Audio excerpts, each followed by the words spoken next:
Hey guys, it's me Delta1 here with God's Airsofters, and today I have a review of the Agm Fal, not FAL, alphabet and Googleplex numbers to name the gun, because FN will sue you.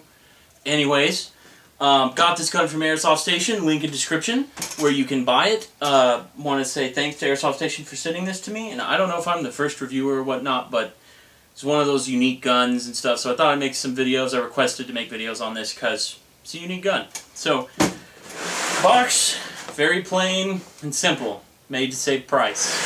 So, let's open it up and see what it comes with. Now I shall hand my box to Mikey. Oh, sure.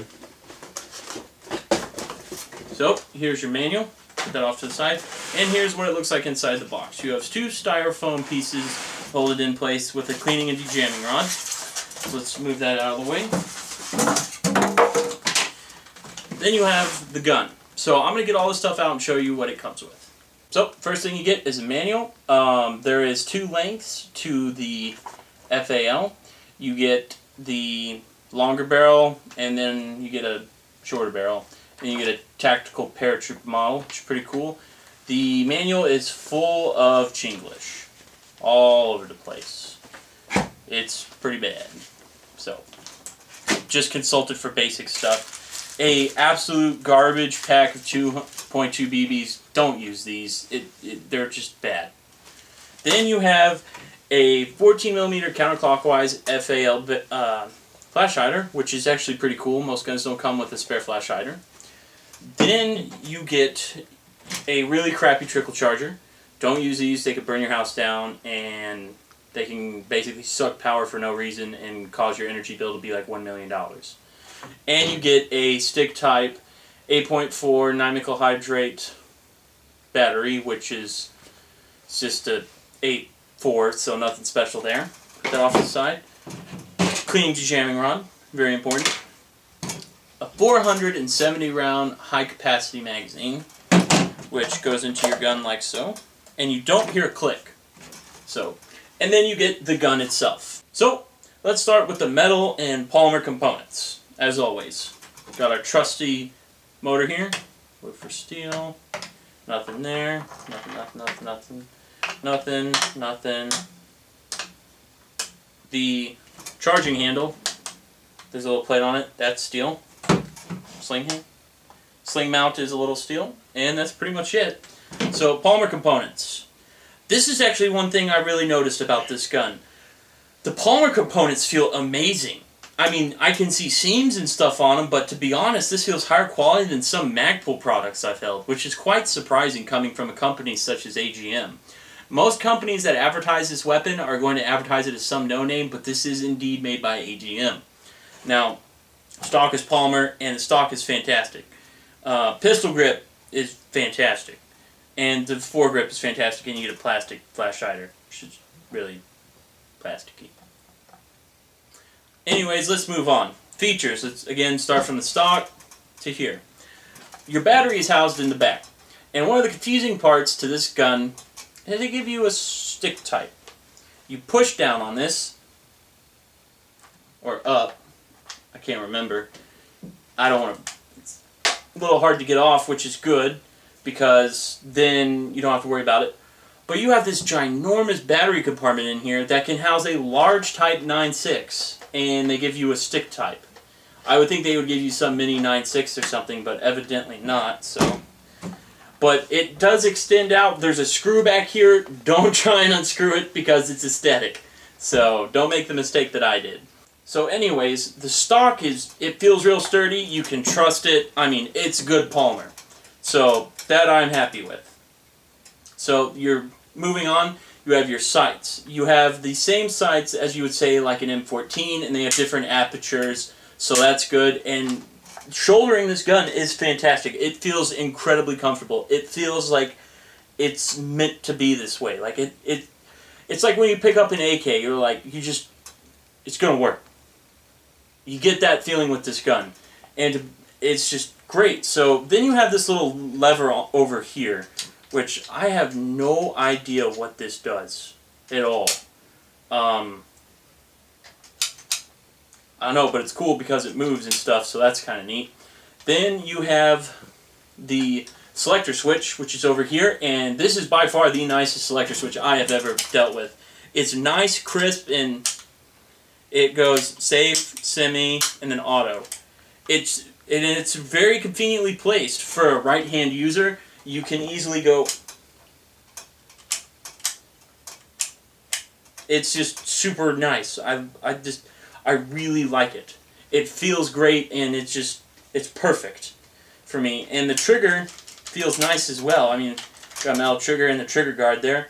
The pistol grip is nice and thick, so you don't have to worry about it getting hot or anything. And it feels comfortable if you have big hands. So, how much more I can say there? Now, you have a 20mm rail for mounting optics, but this isn't really based off of a real FAL. This is it's more based off of the civilianized version called the SA58, because this is indeed copied from the Classic Army model. So, but moving on, you have your magazine release, or no, that's the bolt release, but here's a magazine release. It comes out on the other side. There's not really a place to, like, however, it's like not like an M4 how it just slips in, but one side is cut out. I don't know what the reasoning for this is, but it's cool. It goes in similar to an M14 magazine. M14 mags will not work with this. You have to kind of slam it in there to hear the click, but that's kind of a con to me because you can't really tell if your mag's in unless you really, really, like, just hit it in. But moving on, the bolt on the left side of the gun, if you pull it back, it exposes your hop-up unit, and this is I've seen these guns, all the Classic Army FALs, the SA58s, were super accurate. So, it's got a great hop-up unit, so I'm not complaining. The air nozzle, I don't know what it's like, but you have a bolt catch, which is very unique. You don't see very many guns with the bolt catch, but in order to release the bolt, you press this button here. So, and it's a nice, satisfying sound.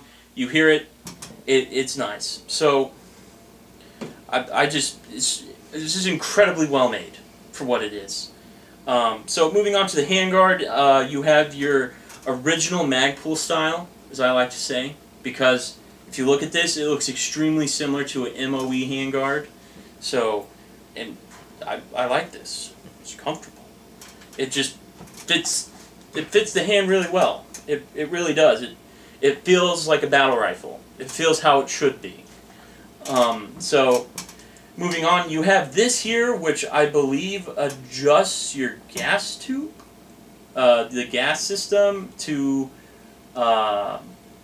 rate of fire or something like that. I'm not 100% sure. And then you have a knob over here for, I don't know. But other than that, it's fantastic. It's nice that they have like little aesthetic features like this. Not many guns do. And then you have your sling mount right here and here, and I, for once, would say they're trustworthy. They are completely trustworthy. Then you have your 14mm counterclockwise barrel. It's probably super glued on there with like epoxy, so I would just get a heat gun and heat it off if you want to change it for the black one that it comes with. But do not take your airsoft gun in public with a black flash hider or in general, period.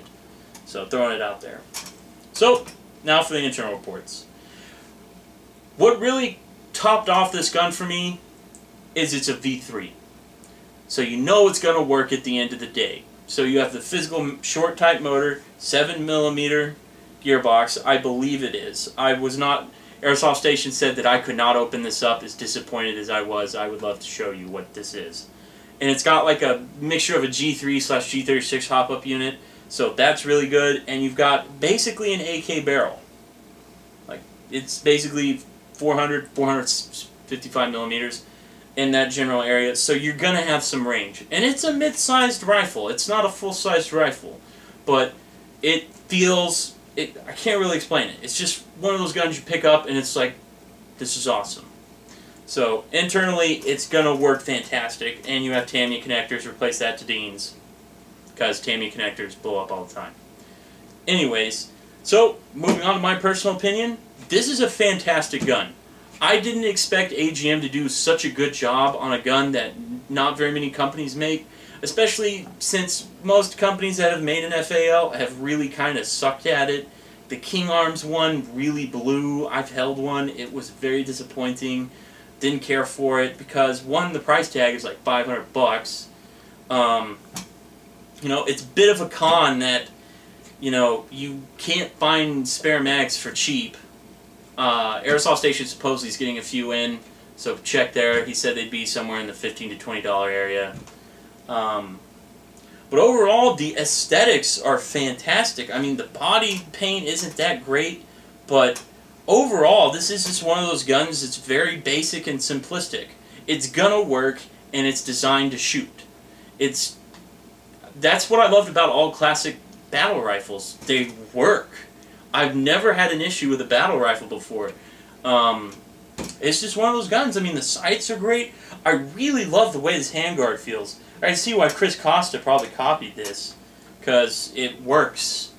Maybe FN should sue him. And the big battery compartment, fantastic. You can house large batteries. It's great. I mean, this is a great gun if you want to upgrade it and make it a DMR. I mean, you can do all sorts of things, but the possibilities with this gun are very good. Not very many guns are like that. And you get a spare black, you get a black flash hider, and it's a proper flash hider to this gun. So that's instantly saving you like $30. Because let's face it, FAL flash hiders aren't going to come cheap because they don't make a lot of them. Now, cons, replacement parts will not be as common, which is kind of disappointing because, you know, it's always good to buy a gun with replacement parts, but be fair warned. But overall, I love this gun. Like, I legitimately love it. And I've listed all the basic cons for it. I mean, I'm not trying to be biased. I mean, it's just a great gun, but if you can't find spare mags, it's kind of like, why buy the gun? It's like, why buy a real gun if you can't find ammo for it? It's like, why buy an Airsoft if you can't shoot it? If you don't know, Airsoft ammo is like super expensive. But anyways, now for the final conclusion. You're getting an FAL for under $200. It's got good build quality. Internally, it's got a proper gearbox, in my opinion. Internals that you may need to change out and stuff, that is so-so, but I mean, you've got like XYT gears and stuff, so I mean, you should be fine, unless you're like ridiculous and want to push like 60 like RPS at like 650, which is, I don't even know if that's possible on a gearbox.